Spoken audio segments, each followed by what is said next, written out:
Fala pessoal, tudo bem com vocês? Meu nome é Sara, eu sou professora de Sociologia aqui no Colégio Oficina do Estudante e hoje eu vim trazer para vocês uma aula dica sobre Nicolau Maquiavel, ele que é considerado o pai da ciência política. Vamos lá? Bom, pessoal, Nicolau Maquiavel nasceu em 1469 na região de Florença, na Península Itálica.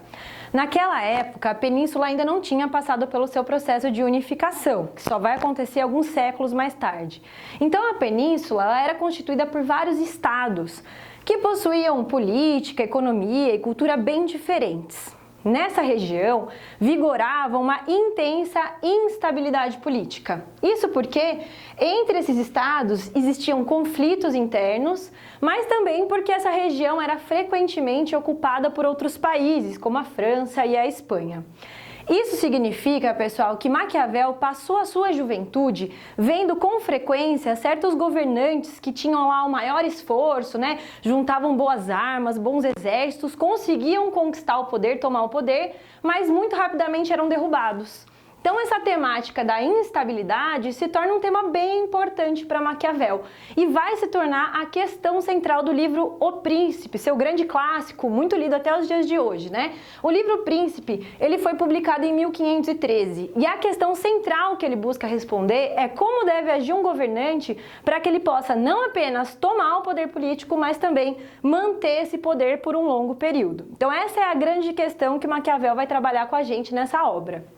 Bom, para responder essa importante pergunta, ele vai adotar uma postura chamada de realismo político, pessoal. E é por isso que ele é considerado o pai da ciência política, porque ele rompe com uma longa tradição de filósofos políticos que vieram antes dele, como Platão, Aristóteles, São Tomás de Aquino, que se dedicaram a responder como a política deveria ser, qual deveria ser a forma ideal de governo, Já Maquiavel não, ele diz no livro, eu me preocupo com a verdade efetiva das coisas, eu quero saber a política tal como ela é e não como ela deveria ser. Até porque, vamos combinar, a gente sabe que a política normalmente ela está muito aquém do que ela deveria ser, Normalmente a política ela é bem diferente do dever ser, do ideal. Então Maquiavel adota essa postura do realismo político que é trabalhar como as coisas são de fato.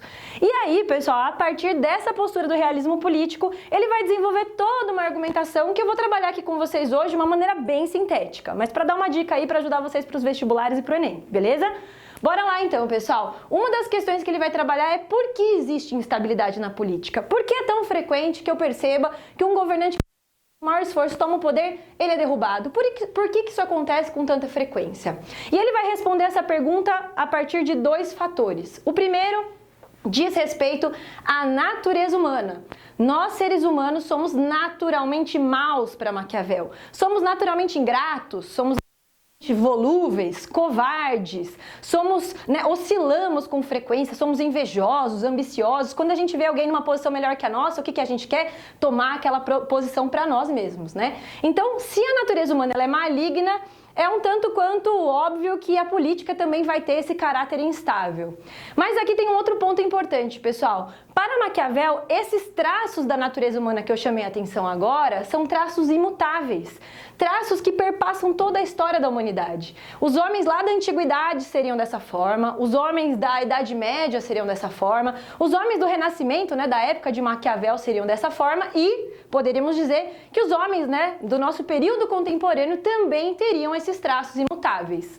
E se o ser humano tem traços imutáveis, tem uma natureza que não se transforma, que perpassa toda a história, é natural que a história se repita, é natural que a história tenha um caráter cíclico. A gente vai encontrar vários momentos históricos que têm paralelismos históricos. E é por isso que Maquiavel defende que estudar a história é fundamental. Não apenas como um mero exercício de erudição, eu quero saber mais sobre o que aconteceu na história. Nada disso. Alguém que almeja ser um bom governante tem que ser um grande estudioso da história. Para quê? Para aprender com exemplos do passado.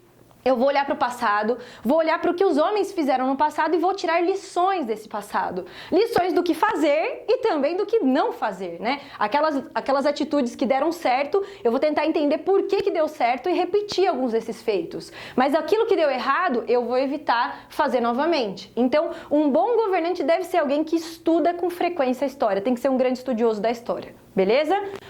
Um segundo fator que explica a instabilidade política é a existência de duas forças sociais antagônicas. Que forças seriam essas, né? Maquiavel apresenta para nós no livro O Príncipe a ideia de que existem duas forças: os grandes, que desejam oprimir e dominar o povo, e o povo, que não quer ser oprimido e dominado pelos grandes. Há quem diga que com essa expressão Maquiavel teria introduzido algo que será muito importante lá séculos depois na teoria da luta de classes de Karl Marx, né? Perceba aqui que tem uma semelhança lá com a teoria da luta de classes que Marx desenvolveu no século XIX. Beleza? Então é interessante pensar que são esses os dois fatores que explicam por que a política é tão instável. Agora vamos à parte que talvez seja a mais interessante, né, desse livro O Príncipe, que são os conselhos, são as lições que Maquiavel vai dar para aqueles que querem ser bons governantes, que querem ser bons príncipes, né? Então ele vai trazer aqui algumas posturas, alguns conceitos que ele considera que são fundamentais para alguém que quer manter-se no poder por muito tempo. Primeiro ponto, pessoal, dois conceitos nessa obra, o conceito de virtude e o conceito de fortuna. O que são esses conceitos?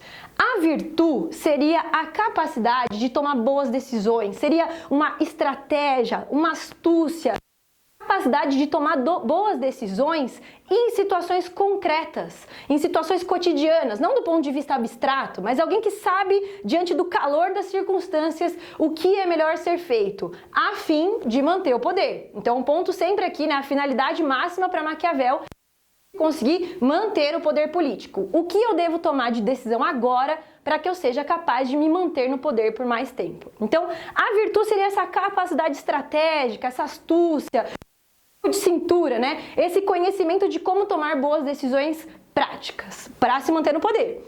E a fortuna, pessoal, não é dinheiro aqui não, viu?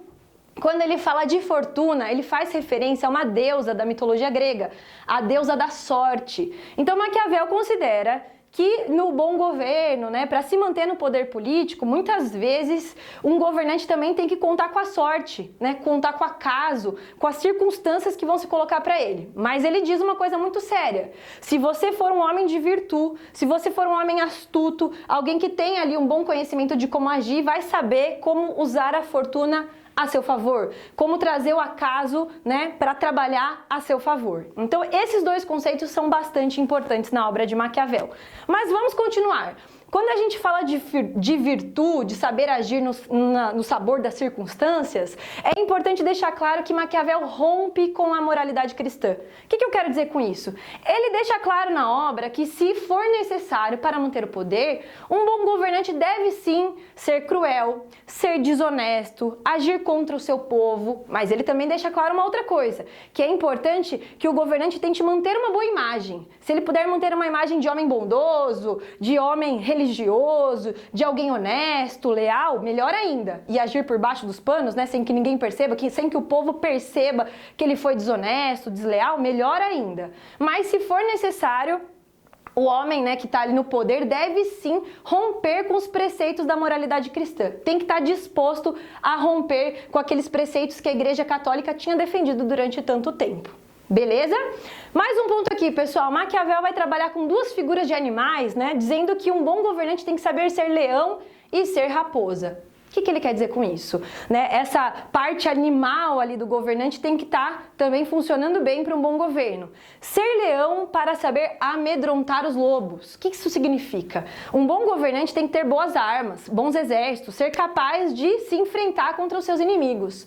Mas também tem que ser raposa. Para quê? Para saber identificar quem são os lobos. Tem que ser esperto, tem que ser astuto, capaz de identificar se tem ali alguma conspiração sendo feita contra ele, se alguma pessoa que está próxima a ele, um suposto aliado, não está tentando ali puxar o seu tapete. Então também tem que ser capaz de identificar quem são os lobos para poder enfrentá-los. Então um bom governante também tem que ser leão e raposa. Há ainda um capítulo muito conhecido nessa obra em que Maquiavel defende que é melhor ser temido que amado. Bom, ele vai dizer na realidade que o melhor de tudo seria ser temido e amado ao mesmo tempo. Mas ele diz que é muito difícil que a gente consiga combinar essas duas características, né? É difícil ser temido e amado ao mesmo tempo.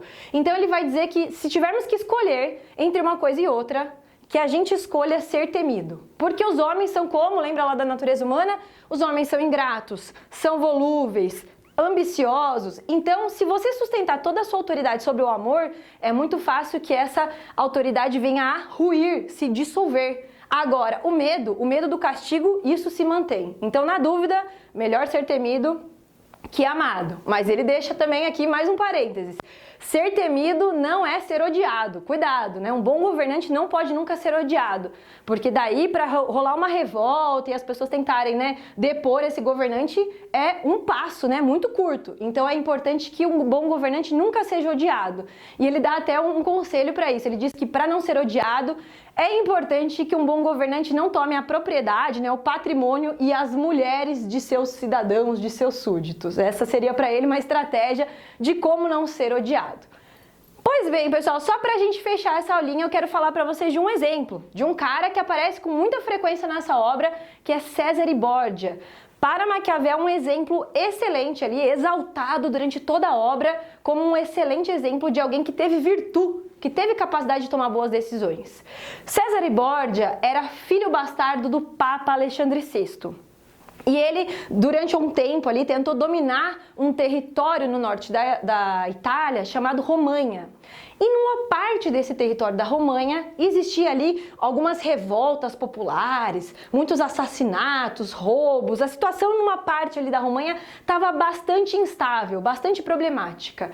Qual foi a decisão tomada por Cesare Borgia? Cesare Borgia chama um homem que era próximo a ele, né, que era tenente ali, que fazia parte do seu exército, chamado Remiro de Orco. Remiro de Orco, ele era muito conhecido por ser um homem implacável, por ser um homem extremamente cruel, maldoso, né? E Cesare Borgia manda Remiro de Orco para aquela região da Romanha para controlá-la. E é isso que Remiro de Orco faz, com pulso firme, com uso de todo tipo de crueldade possível.